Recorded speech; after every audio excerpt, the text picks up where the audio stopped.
কখনো কখনো ভাগ্য মানুষের দরজায় কড়া নাড়ে, কিন্তু সেই আনন্দের মুহূর্তেই তাকে এমন এক পরীক্ষার মুখে দাঁড় করিয়ে দেয় যেখানে ধৈর্য, বিশ্বাস আর সততার আসল মূল্য বোঝা যায়।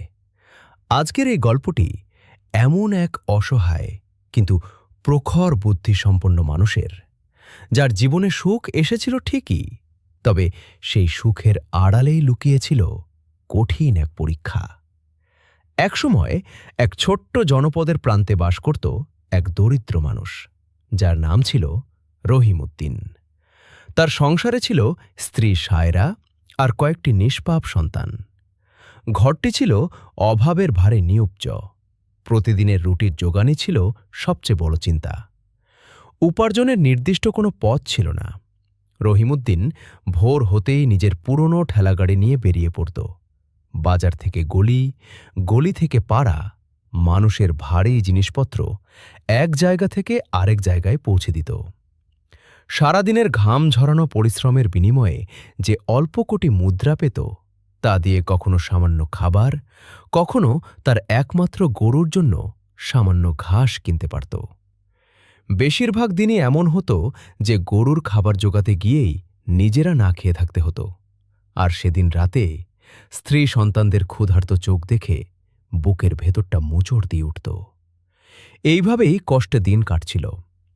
একদিন হঠাৎ করেই ভাগ্য যেন একটু সহানুভূতিশীল হল। সেদিন তাকে একটি বড় বোঝা বহনের কাজ দেওয়া হয়েছিল, আর সেই কাজের মজুরিও ছিল অন্য দিনের তুলনায় অনেক বেশি। হাতে যখন মোটা অঙ্কের টাকা এলো, রহিমউদ্দিনের চোখে আনন্দের ঝিলিক ফুটে উঠল। সে মনে মনে ঠিক করল, আজ বাড়িতে ভালো খাবার যাবে, বাচ্চারা পেট ভরে খাবে, আর তার গরুটির জন্যও কিনবে উন্নত মানের জবের একটি বড় বস্তা। বাজার থেকে সে চাল, ডাল, তেল, কিছু সবজি আর সামান্য মিষ্টি কিনল। তারপর গরুর জন্য জবের একটি বড় বস্তা ঠেলা গাড়িতে তুলে নিল। হৃদয় ভরা তৃপ্তি নিয়ে সে বাড়ির পথে রওনা দিল। ঠিক তখনই পথের ধারে এক অপূর্ব সুন্দরী তরুণী এসে তার সামনে দাঁড়াল। তার নাম ছিল মেহরিন। নরম কণ্ঠে সে একটি নির্দিষ্ট গলির ঠিকানা জানতে চাইল। রহিমউদ্দিন ছিল স্বভাবতই ভদ্র ও সহৃদয় মানুষ। সে সঙ্গে সঙ্গে থেমে বিস্তারিতভাবে পথের নির্দেশনা বুঝিয়ে দিতে লাগল। তরুণীটি কৃতজ্ঞতার হাসি হেসে ধন্যবাদ জানিয়ে চলে গেল।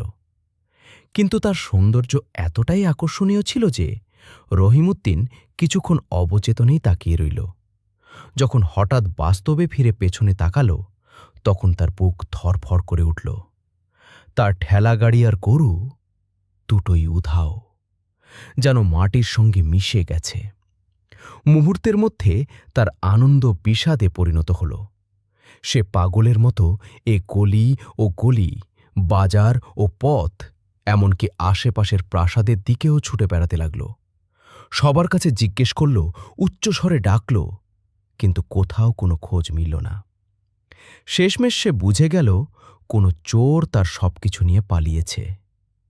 হতাশায় আকাশের দিকে হাত তুলে সে কাঁপা কণ্ঠে বলল, হে পরম করুণাময়, প্রতিদিন অল্প হলেও তুমি আমাকে রুজি দিয়েছ। আজ যখন একটু বেশি দিলে, তখনই কেন আমার সবকিছু কেড়ে নেওয়া হলো? এখন আমি আমার পরিবারের মুখে কি তুলে দেব?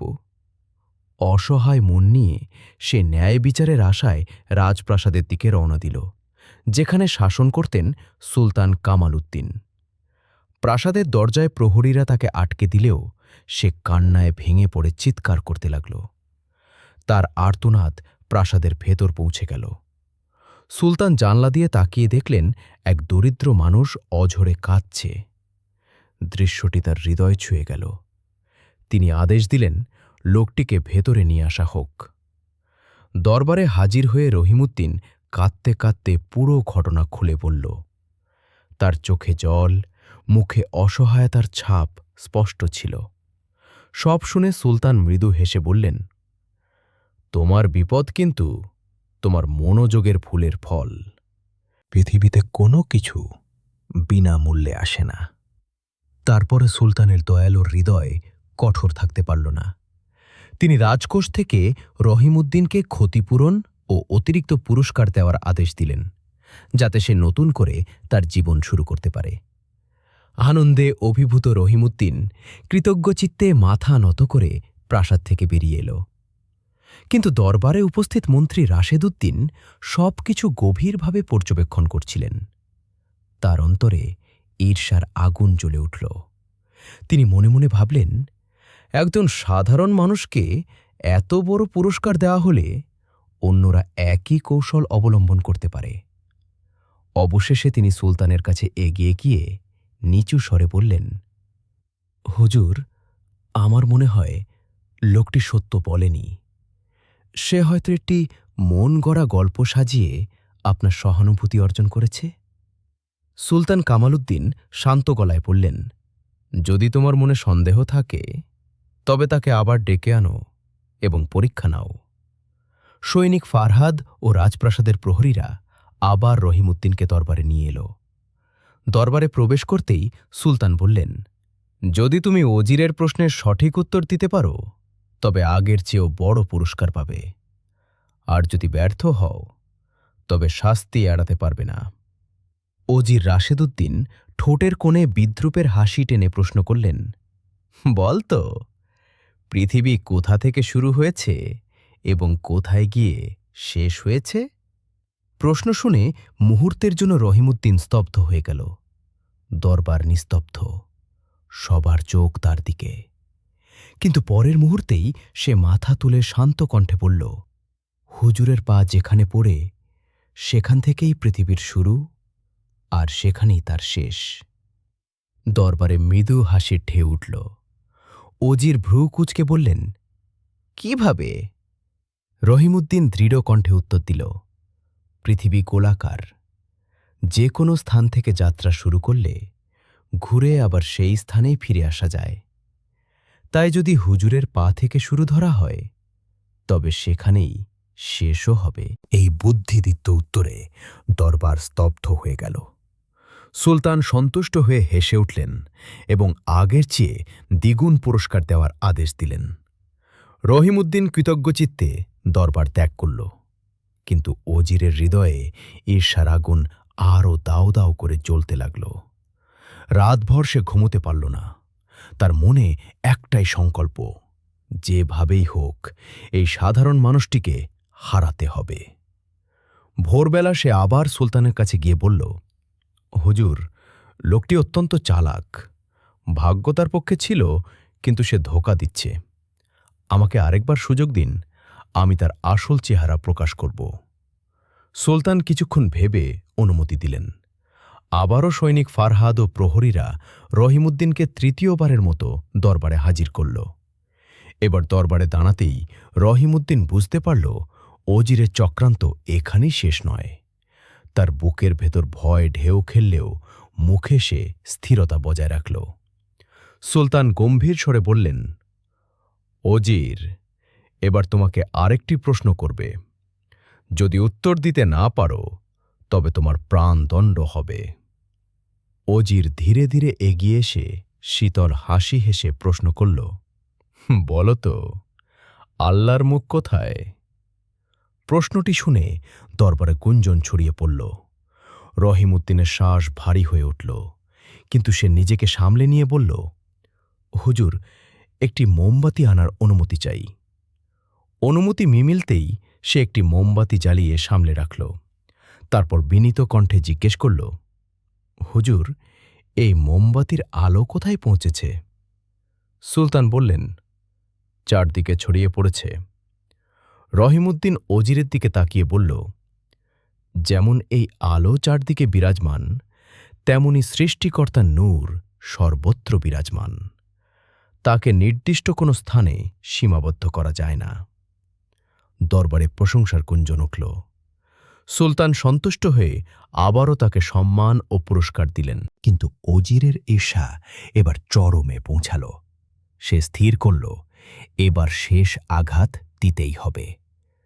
চতুর্থবারের মতো রহিমউদ্দিনকে দরবারে ডাকা হল। অজিত দৃঢ় কণ্ঠে বলল, এটাই শেষ প্রশ্ন।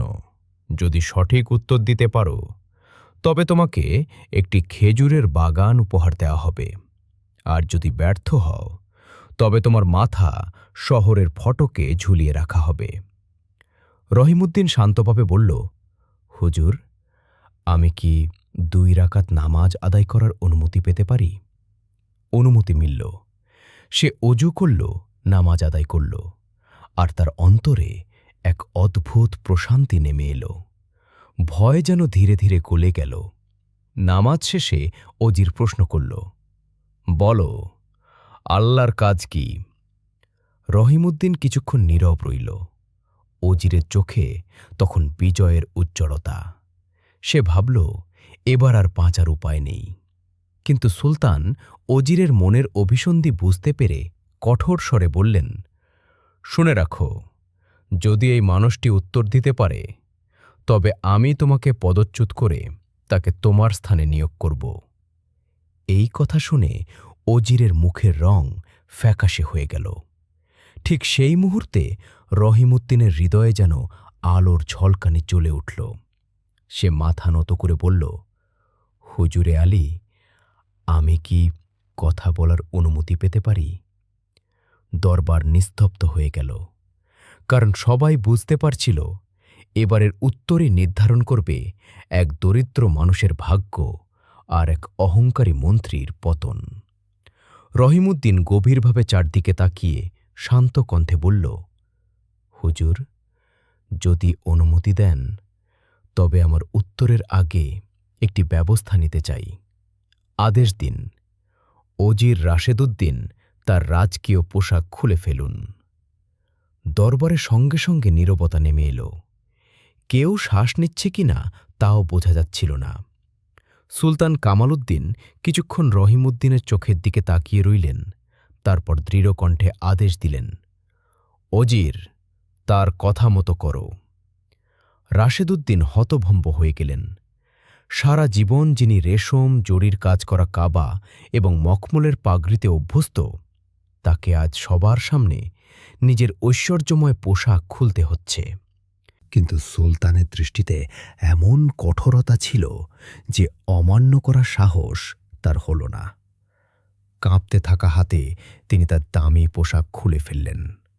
তারপর রহিমউদ্দিন নিজের পুরনো জীর্ণ ও বলল, এগুলো পড়ুন। সুলতান উচ্চস্বরে বললেন, যা বলা হয়েছে তাই করো। অগত্যা অজির সেই ছেঁড়া বিবর্ণ কাপড় পরলেন। তার চোখে লজ্জা আর অপমানের অশ্রু জমে উঠল। আর ঠিক তখনই রহিমউদ্দিন অজিরের রাজকীয় পোশাক পরিধান করল। রেশম আর জরির পোশাকে তাকে আর আগের দিনের সাধারণ মজুর বলে মনে হচ্ছিল না। যেন মুহূর্তেই তার ব্যক্তিত্বের এক নতুন রূপ প্রকাশ পেল। এরপর রহিমউদ্দিন বিনয়ের সঙ্গে বলল, হুজুর, আদেশ দিন, সাবেক অজির তার আসন থেকে সরে দাঁড়ান। সুলতান ইশারা করলেন। রাশেদউদ্দিন ধীরে ধীরে নিজের আসন ছেড়ে নিচে নেমে এলেন। সেই আসন যেখানে বসে তিনি বছরের পর বছর বিচার করেছেন, আজ তার নাগালের বাইরে চলে গেল। রহিমউদ্দিন সুলতানের পাশে গিয়ে অজিরের আসনে বসল। পুরো দরবার বিস্ময়ে হতবাক হয়ে এই দৃশ্য দেখছিল। নিচে দাঁড়িয়ে থাকা রাশেদউদ্দিনের দিকে তাকিয়ে রহিমউদ্দিন বলল, হুজুর, এটাই আমার উত্তর। আল্লাহর কাজ হল কাউকে উচ্চ আসনে বসানো এবং কাউকে সেই আসন থেকে নামিয়ে আনা। তিনি যাকে ইচ্ছা সম্মান দেন, যাকে ইচ্ছা অপমানিত করেন। একটু আগেও তিনি ছিলেন ক্ষমতাবান অজির, আর আমি ছিলাম এক অসহায় দরিদ্র মানুষ। আর এখন মুহূর্তের ব্যবধানে অবস্থান বদলে গেছে। এটাই প্রমাণ করে সব কিছুই তার ইচ্ছার অধীন। দরবারে গুঞ্জন উঠল। সুলতানের মুখ আনন্দে উজ্জ্বল হয়ে উঠল। তিনি উচ্চস্বরে বললেন, অসাধারণ উত্তর। আজ থেকে তুমিই আমার নতুন অজির। রাশেদউদ্দিনের মুখ ফ্যাকাশে হয়ে গেল। তিনি কিছু বলতে যাচ্ছিলেন, কিন্তু সুলতান কঠোর স্বরে আদেশ দিলেন, তার হিংসা ও অন্যায়ের শাস্তি হিসেবে তাকে ২০টি বেত্রাঘাত করা হোক। সৈনিক ফারহাদ ও প্রহরীরা সঙ্গে সঙ্গে তাকে ধরে নিয়ে গেল। প্রতিটি আঘাতে তার আর্তনাদ শোনা যাচ্ছিল, কিন্তু দরবারে কেউ করুণা দেখাল না, কারণ সবাই জানত এটি তার নিজের কর্মফলের পরিণতি। এরপর সুলতান রহিমউদ্দিনের দিকে তাকিয়ে বললেন, আমি তোমাকে তোমার প্রজ্ঞা ও ধৈর্যের জন্য অভিনন্দন জানাই। পৃথিবী কখনো স্থির নয়, এখানে না শোক চিরস্থায়ী, না দুঃখ। যে আজ ক্ষমতার আসনে, কাল সে সাধারণ মানুষের কাতারে নেমে আসতে পারে, আর যে আজ উপেক্ষিত, কাল সে সম্মানের শিখরে পৌঁছাতে পারে। এই সাবেক অজির কৃতজ্ঞ হওয়ার পরিবর্তে ঈর্ষা বেছে নিয়েছিল, আর সেই ঈর্ষাই তার পতনের কারণ হয়েছে। রহিমউদ্দিনের চোখে কৃতজ্ঞতার অশ্রু ভেসে উঠল। সে মাথা নত করে দাঁড়িয়ে রইল। সুলতান শেষ আদেশ দিলেন, তাকে এখান থেকে সরিয়ে নাও, আমি আর তার মুখ দেখতে চাই না। এইভাবেই এক দরিদ্র মানুষের ধৈর্য, বুদ্ধি ও বিশ্বাস তাকে এনে দিল সম্মান ও মর্যাদার আসন। আর এই শিক্ষাই আমাদের মনে করিয়ে দেয়, ভাগ্য পরিবর্তন হতে সময় লাগে না। তাই অহংকার নয়, কৃতজ্ঞতাই মানুষের সবচেয়ে বড় অলংকার। প্রহরীরা রাশেদউদ্দিনকে টেনে দরবারের বাইরে নিয়ে গেল, আর সেই সঙ্গে তার বছরের পর বছর ধরে গড়ে তোলা সম্মান, ক্ষমতা আর ঐশ্বর্য এক মুহূর্তেই ধুলোয় মিশে গেল। যে মানুষটি সবার সামনে মাথা উঁচু করে চলত, সে দিন শেষে লাঞ্ছিত ও পরাজিত হয়ে প্রাসাদের ফটক পেরোল। এদিকে নতুন দায়িত্ব ও রাজকীয় পোশাকে সজ্জিত রহিমউদ্দিন যখন নিজ বাড়ির পথে রওনা দিল, তার সঙ্গে ছিল ছোট একটি শোভাযাত্রা। সামনে সৈনিক ফারহাদ ও কয়েকজন রক্ষী, পেছনে রাজকীয় রথ। তার সাধারণ কুঁড়েঘরের সামনে যখন সেই রথ থামল, তখন স্ত্রী শায়রা ও সন্তানরা বিস্ময়ে স্তব্ধ হয়ে গেল। শায়রা ভয়ার্ত কণ্ঠে বলল, এসব কি হচ্ছে? রহিমউদ্দিন শান্তভাবে সব ঘটনা খুলে বলল। কিভাবে তার গরু হারিয়ে গিয়েছিল, কিভাবে দরবারে প্রশ্নের পর প্রশ্নের উত্তর দিয়েছে, আর শেষ পর্যন্ত কিভাবে তাকে অজিরের দায়িত্ব দেওয়া হয়েছে। শায়রা আবেগে ভরে উঠল। সে বলল, আল্লাহ মহান, গতকাল আমরা না খেয়ে ঘুমিয়েছি, আর আজ তুমি রাজদরবারের অজির। সন্তানরা আনন্দে বাবাকে জড়িয়ে ধরল। ছোট্ট সেই ঘরটিতে যেন উৎসব নেমে এলো। কিন্তু রহিমউদ্দিন ক্ষমতার নেশায় ভেসে গেল না। নতুন দায়িত্ব নেওয়ার পর প্রথম কাজ হিসেবেই সে নিজের পুরনোল্লার দরিদ্র মানুষদের জন্য বড় দাওয়াতের আয়োজন করল। চাল, মাংস, মিষ্টি, কাপড় ও অর্থ বিতরণ করা হল।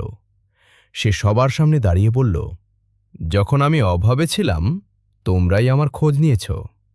আজ যদি আমি তোমাদের ভুলে যাই, তবে এই পদমর্যাদার কোনো মূল্য নেই। মানুষেরা তার জন্য দোয়া করতে লাগল। কেউ বলল, আল্লাহ তোমাকে আরও সম্মান দিন। কেউ বলল, তুমি পুরনো দিন ভুলে যাওনি, এটাইটি তোমার সবচেয়ে বড় গুণ। রহিমউদ্দিন বিনয়ের সঙ্গে জবাব দিল, সবই সৃষ্টিকর্তার অনুগ্রহ। আমি তো কাল পর্যন্ত তোমাদেরই একজন ছিলাম। অন্যদিকে রাশেদউদ্দিনের অবস্থা দিন দিন করুণ হয়ে উঠল। তার প্রাসাদ, চাকরবাকর ও সম্পদ সব বাজেয়াপ্ত হল। যে মানুষটিকে একসময় শত শত লোক সালাম দিত, আজ তার খোঁজ নেওয়ারও কেউ রইল না। শেষ পর্যন্ত সে শহরের এক কোণে ভাঙা ঘরে আশ্রয় নিল। খাবার জোটাটাতে না পেরে তাকে ভিক্ষা পর্যন্ত করতে হল।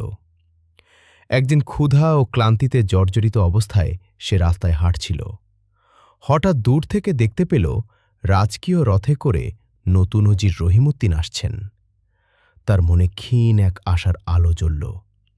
সে দৌড়ে রথের সামনে গিয়ে কাঁপা কণ্ঠে বলল, হুজুর, আমার প্রতি দয়া করুন, আমি অনাহারে আছি। রথ থামল। রহিমউদ্দিন নেমে এসে তার দিকে তাকাল। ছেঁড়া কাপড়, এলোমেলো চুল আর ক্লান্ত চোখ দেখে তার মন নরম হয়ে গেল। সে ধীরে বলল, তুমি তো সেই মানুষ যে আমাকে সর্বনাশ করতে চেয়েছিলে। রাশেদুদ্দিন মাথা নিচু করে বলল, আমি হিংসায় অন্ধ হয়ে গিয়েছিলাম। আজ আমি আমার শাস্তি পেয়েছি। আপনি যদি সাহায্য না করেন আমি বাঁচব না। কিছুক্ষণ নীরব থেকে রহিমউদ্দিন তার খাজাঞ্চিকে ডাকলেন। তিনি বললেন, এই মানুষটির জন্য খাবার, কাপড় ও থাকার ব্যবস্থা করো। তাকে কিছু অর্থও দাও, যাতে সে নতুনভাবে শুরু করতে পারে। রাশেদুদ্দিন বিস্ময়ে তাকিয়ে রইল। সে বলল, আপনি আমার প্রতি দয়া করছেন, অথচ আমি আপনাকে ধ্বংস করতে চেয়েছিলাম। রহিমউদ্দিন মৃদু হেসে বলল, শত্রুতা করা সহজ, ক্ষমা করা কঠিন। যখন আমি বিপদে ছিলাম, সৃষ্টিকর্তা আমাকে সাহায্য করেছেন। আজ তুমি বিপদে আছো, আমি যদি সাহায্য না করি তবে আমার প্রাপ্ত সম্মানের মূল্য কি? এই কথাগুলো শুনে রাশেদুদ্দিনের চোখ ভিজে উঠল। সে বলল, আমি আমার ভুল বুঝেছি। আমি নতুন জীবন শুরু করব। রহিমউদ্দিন বলল, সৃষ্টিকর্তা ক্ষমাশীল ও পরম দয়ালু। যদি তিনি ক্ষমা করতে পারেন তবে আমরা কেন পারব না? যাও, সৎ পথে ফিরে এসো। সেই দিনটির পর রাশেদুদ্দিন সত্যিকার অর্থে অনুতপ্ত হল। সে নিয়মিত প্রার্থনায় যেতে শুরু করল, মানুষের সঙ্গে ভালো ব্যবহার করতে লাগল এবং জীবনের বাকি সময়টা বিনয় ও সততার সঙ্গে কাটানোর চেষ্টা করল। এই গল্প আমাদের মনে করিয়ে দেয়, ক্ষমতা ও সম্পদ চিরস্থায়ী নয়, কিন্তু চরিত্র ও মানবিকতা মানুষের আসল পরিচয়। যে মানুষ কৃতজ্ঞ থাকে তাকে সম্মান দেওয়া হয়, আর যে হিংসা বেছে নেয় তার পতন অনিবার্য। সাবেক অজির রাশেদুদ্দিন সত্যিকার অনুতপ্ত হওয়ার পর ধীরে ধীরে নিজের জীবন বদলে ফেলল। সে গরিবদের সাহায্য করতে শুরু করল এবং অতীতের অন্যায় ও অহংকার থেকে সম্পূর্ণ সরে এল। মানুষের চোখে সে আর আগের মতো ক্ষমতাবান ব্যক্তি নয়, বরং একজন ভুল স্বীকার করা মানুষ যে নতুনভাবে বাঁচতে শিখেছে। অন্যদিকে নতুন অজির রহিমউদ্দিনের ন্যায় বিচার ও প্রজ্ঞার কথা চারদিকে ছড়িয়ে পড়তে লাগল। প্রজারা বলতে শুরু করল, সুলতান কামালউদ্দিন সত্যিই একজন বিচক্ষণ ও দয়ালু মানুষকে দায়িত্ব দিয়েছেন। রাজ্যে শৃঙ্খলা ও স্বস্তির বাতাস বইতে লাগল। একদিন দরবারে জমি নিয়ে বিরোধের একটি মামলা এলো। দুই ভাই মুখোমুখি দাঁড়িয়ে আছে। বড় ভাই দাবি করল পুরো জমিই তার। ছোট ভাই বলল তারও অর্ধেক পাওয়ার অধিকার রয়েছে। কোনো লিখিত দলিল ছিল না। সুলতান রহিমউদ্দিনের মতামত জানতে চাইলেন। রহিমউদ্দিন বড় ভাইকে জিজ্ঞেস করলেন, তুমি কি তোমাদের বাবার বৃদ্ধ বয়সে তার দেখাশোনা করেছিলে? সে মাথা তুলে বলল, হ্যাঁ, আমি তার সেবা করেছি। তারপর ছোট ভাইয়ের দিকে তাকিয়ে প্রশ্ন করলেন, তুমি তখন কোথায় ছিলে? ছোট ভাই লজ্জায় মাথা নিচু করে রইল। রহিমউদ্দিন শান্তভাবে সুলতানকে বললেন, হুজুর, ন্যায় বিচার মানে কেবল সমান ভাগ নয়। ন্যায় বিচার মানে প্রত্যেককে তার দায়িত্ব ও পরিশ্রম অনুযায়ী প্রাপ্য দেওয়া। যদি সেবা ও দায়িত্বের কোনো মূল্য না থাকে তবে সমাজে কর্তব্যবোধ টিকে থাকবে না। সুলতান তার যুক্তি পছন্দ করলেন এবং সেই অনুযায়ী জমি বণ্টনের আদেশ দিলেন। দরবারে উপস্থিত সবাই বুঝল, ন্যায় মানে অন্ধ সমতা নয়, বরং বিবেক নির্ভর সিদ্ধান্ত। কিছুদিন পর আরেকটি ঘটনা ঘটল। এক ব্যবসায়ী এসে অভিযোগ করল, সে একজনের কাছে পণ্য বিক্রি করেছে, ৩ মাসের মধ্যে মূল্য পরিশোধের কথা ছিল, কিন্তু ৬ মাস পেরিয়ে গেলেও টাকা দেওয়া হয়নি। কোনো লিখিত প্রমাণও ছিল না। অভিযুক্ত ব্যক্তিকে ডাকা হল, আর সে সবার সামনে অস্বীকার করল। রহিমউদ্দিন স্থির কণ্ঠে বললেন, যদি তুমি সত্যিই পণ্য না নিয়ে থাকো তবে সৃষ্টিকর্তার নামে শপথ করো। এই কথা শুনে লোকটির মুখ ফ্যাকাশে হয়ে গেল, কপালে ঘাম জমল। কিছুক্ষণ নীরব থাকার পর সে মাথা নিচু করে স্বীকার করল, আমি পণ্য নিয়েছিলাম, কিন্তু ইচ্ছাকৃতভাবে সময় নষ্ট করছিলাম। রহিমউদ্দিন বললেন, মিথ্যার আয়ু খুব ছোট। তুমি এখনই সম্পূর্ণ অর্থ পরিশোধ করবে এবং বিলম্বের কারণে 10% অতিরিক্ত দেবে। লোকটি সঙ্গে সঙ্গে অর্থ পরিশোধ করল। ব্যবসায়ী কৃতজ্ঞচিত্তে দোয়া করল। এভাবেই সময় এগিয়ে চলল। রহিমউদ্দিন প্রজ্ঞা, ন্যায়পরায়ণতা ও করুণার সমন্বয়ে রাজ্যের প্রশাসন পরিচালনা করতে লাগলেন। সুলতান তার উপর ভরসা করতেন এবং তার সিদ্ধান্তে সন্তুষ্ট থাকতেন। রাজ্যে শান্তি ও স্থিতি বজায় রইল। একদিন দরবারে সুলতান রহিমউদ্দিনকে বললেন, তোমার কি মনে আছে প্রথমবার যখন তুমি আমার কাছে এসেছিলে? তখন তুমি ছিলে এক দরিদ্র বোঝা বহনকারী, আর আজ তুমি আমার সবচেয়ে বিশ্বস্ত অজির। বলো তো, এই যাত্রা থেকে কি শিক্ষা পেয়েছ? রহিমউদ্দিন বিনয়ের সঙ্গে উত্তর দিলেন, হুজুর, আমি শিখেছি এই পৃথিবীতে কিছুই চিরস্থায়ী নয়। দরিদ্রতা যেমন স্থায়ী নয়, তেমনি ধন সম্পদও নয়। সম্মান স্থায়ী নয়, অপমানও নয়। সবই পরিবর্তনশীল এবং সবই সৃষ্টিকর্তার ইচ্ছাধীন। যে আজ উচ্চ আসনে আছে, কাল সে নিচে নেমে যেতে পারে, আর যে আজ নিচে আছে সে কাল উচ্চতায় পৌঁছাতে পারে। সুলতান সন্তুষ্ট হয়ে আবার জিজ্ঞেস করলেন, আর যখন তোমার কিছুই ছিল না, তখন কেমন ছিলে? আর এখন যখন অনেক কিছু আছে, তখন কেমন?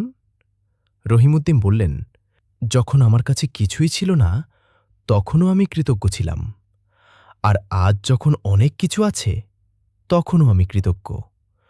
পার্থক্য শুধু এই যে আগে আমি নিজের রুটির জন্য প্রার্থনা করতাম, আর এখন অন্যের রুটির জন্য করি।